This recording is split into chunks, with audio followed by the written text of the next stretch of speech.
কিন্তু মাঝখানে কিছু কথা বলতে পারবো না, কথা বললে যে গালটা দিব সেটা হচ্ছে রেকর্ডিং থাকবে। আচ্ছা, শুরু করছি আমরা আজকে ডায়াগোনাল স্কেল। এর আগে আমরা লিনিয়ার স্কেল করেছি। লিনিয়ার স্কেল বা রৈখিক স্কেল, সেখানে আমাদের যে মাপটা দেয়া আছে বা আমরা অঙ্ক করে যে মাপটা পেয়েছি তাতে মুখ্য বিভাগ করেছি এইরকমভাবে 40 থেকে 45 ডিগ্রি কোণ করে, এবং জটা ভাগে ভাগ করতে বলেছে, লাস্ট বিন্দুর সঙ্গে লাস্ট বিন্দু যোগ করে যে রেখাটা তার সমান্তরালে লাইন টেনে। এটা অনেকটা সহজ ছিল, এটাও সহজ, কিন্তু এটা হচ্ছে অনেকটা বেশি মানে মাপটা ঘিঞ্জি হবে, চোখের উপর প্রেসার পড়বে, সেই অনুযায়ী কাজ করতে হবে। চোখের উপর কেন বললাম প্রেসার পড়বে? যখন আমরা এইটা অনেকটা বড়, আমরা 1 ইঞ্চির বেশি মাপ নিয়েছি, এই যে পুরো দৈর্ঘ্যটা এখানে প্রত্যেকটা ভাগে বলেছি কি না 100 ভাগে ভাগ করা হয়েছে। আমি 0.53 পাওয়ার জন্য কি করব না এপাশ থেকে 5 ঘর যাব, উপর থেকে 3 ঘর যাব, এই দৈর্ঘ্যটা হচ্ছে 0.53। কালকে যারা ছিলি না ক্লাসে তাদের জন্য বলছি। 8, 9-এর জন্য কি করব 8 ঘর যাব, 9 ঘর উপরে যাব, এইটা হচ্ছে 8, 9। তাহলে এখানে আমরা কি না এটা 1 সেন্টিমিটার যদি হয় তাহলে 1 সেন্টিমিটারের 100 ভাগের 1 ভাগ আমরা করতে পারবো। কীরকম? আমাকে বলল 0.01, 100 ভাগের 1 ভাগ তো 0.01। পয়েন্ট হলে কি হতো, 0.1 হলে জাস্ট এইখান থেকে 1 ঘর নিচে যেত। আর যখন বলছি 0.01 তাহলে আমি এখানেই থাকবো, অর্থাৎ আমরা শূন্য বিন্দুতেই থাকবো, 1 ঘর উপরে, এইটুকু। তার মানে 1 সেমির 100 ভাগের 1 ভাগ একটা বিন্দুর সমান এখানে মাপটা পাচ্ছি। তাহলে এটা ক্লিয়ার যে এখানে আমরা সূক্ষ্মাতি সূক্ষ্ম মাপ দেখানোর জন্য আমরা ভূগোল পড়ছি, মানে আমাদের পরিমাপ নিয়ে অনেক বেশি করতে হবে। যখনই কেউ অন্যমনস্ক হবে তখন সেদিকে ভিডিও তাক করবে, একটুখানি বোঝার তো চেষ্টা কর। তাহলে এখানে কি না আমরা 1 সেন্টিমিটারের 100 ভাগের 1 ভাগ পাবো। 0.23, ধর 0.23 মানে কি 23 ভাগের 1 ভাগ।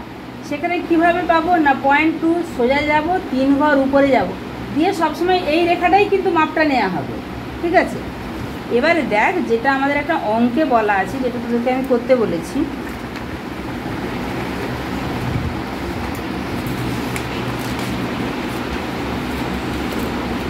অঙ্কটা খাতায় লেখা আছে রে। এখানে বলেছে 10.46 কিলোমিটার পরিমাপের জন্য একটি ডায়াগোনাল স্কেল আঁকো যেখানে RF সমান 1:1 লাখ।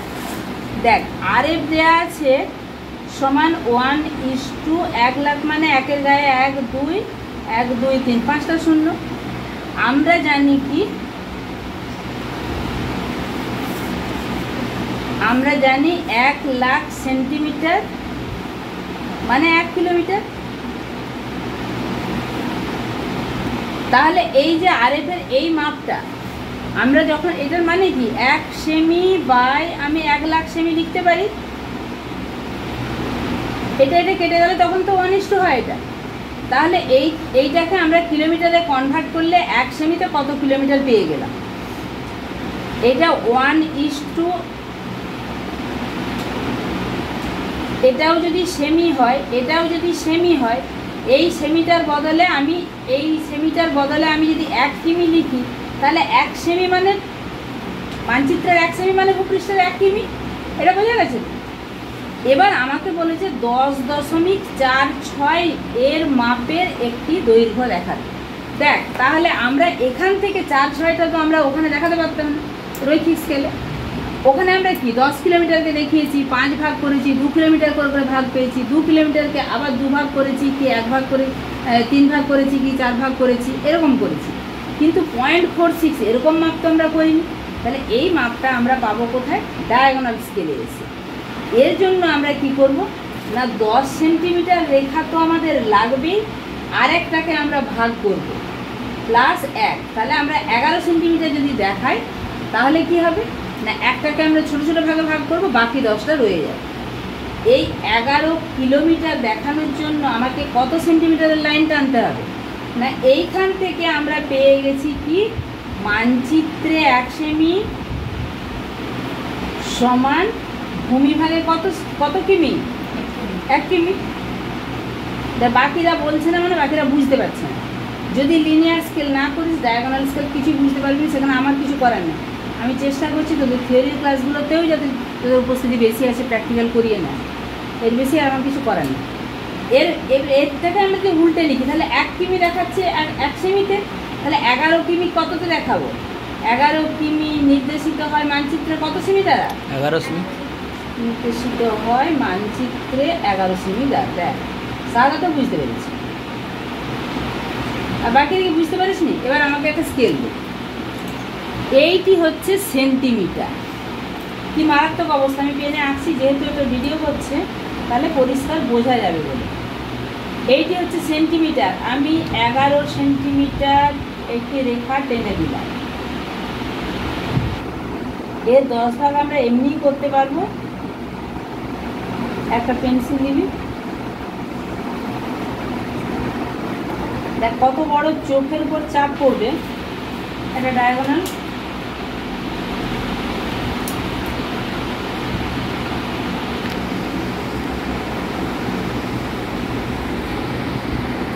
আমি এটাকে বাড়িয়ে নিচ্ছি, কিন্তু আমি আঁকতে পারবো কতটুকু? 1 সেমি। এদিকে তাকা। এরপরে সবচেয়ে ভালো হয় যেগুলো ইউজ অ্যান্ড থ্রো পেন, এইটা 1 2 3 4 5, 1 2 3 4 5 নাম্বার বিন্দুটা লাস্ট বিন্দু। এবার সেম এটাও উপরের দিকে যাবে।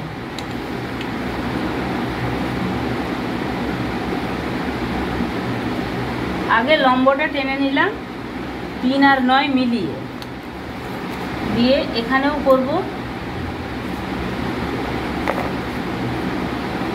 1 2 3 4 5, মানে জাস্ট বিন্দুগুলো গায়ে গায়ে লেগে আছে। হলো?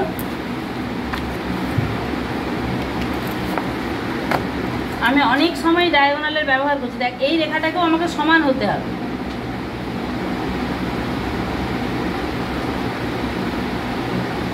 এটা 390 মিলিয়ে যদি টানিস তাহলে এই রেখাটা সরল রেখা হবে।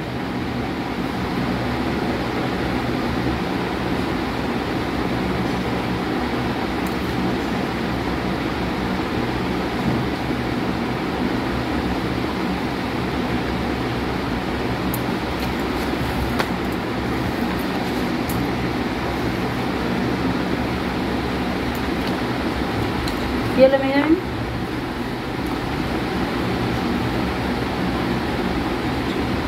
1 2 3 4 5, এটা একটু বড়। 1 2 3 4, একদম বিন্দু বিন্দু করে। এটা আমরা পুরোটা বাড়িয়ে নেবো। হ্যাঁ,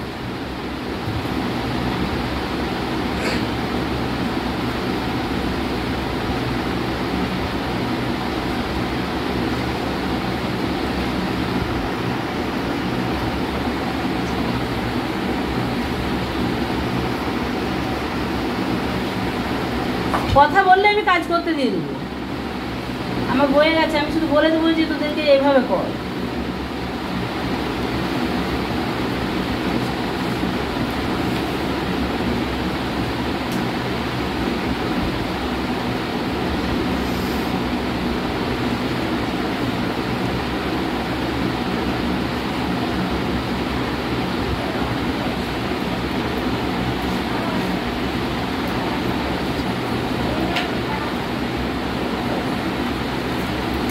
এরপরে আমরা এই 10টা ভাগ যেগুলো বড় বড় কাজ সেগুলো একটু করে নিই।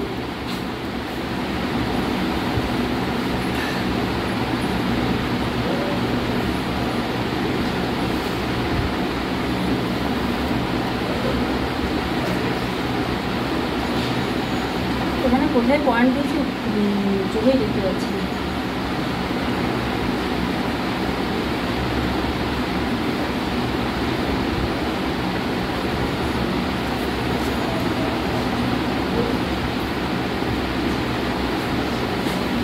আচ্ছা, এটা আমরা আড়াআড়ি ভাগটা করলাম।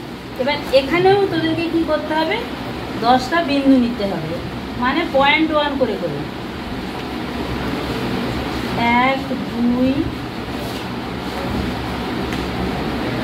এটা 5।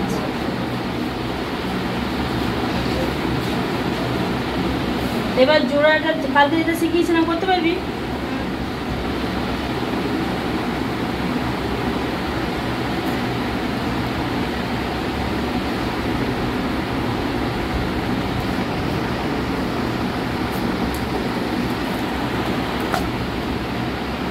এখানে প্রথম বিন্দুর সঙ্গে দ্বিতীয় বিন্দু,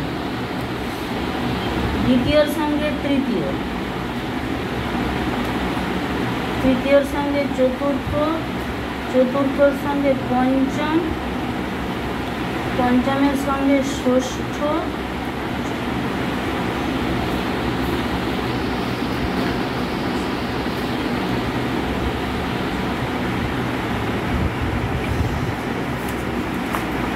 তাহলে এইটা হচ্ছে 0 1 2 3, এখানে 4-এর লাইনটা টানা হয় 5 6, এখানে 7 8 9, 10 কিলোমিটার। 0.4 কীভাবে নেব? 1 2 3 4, 4 নাম্বার বিন্দু। উপর থেকে কটা উঠবো? 1 2 3 4 5 6।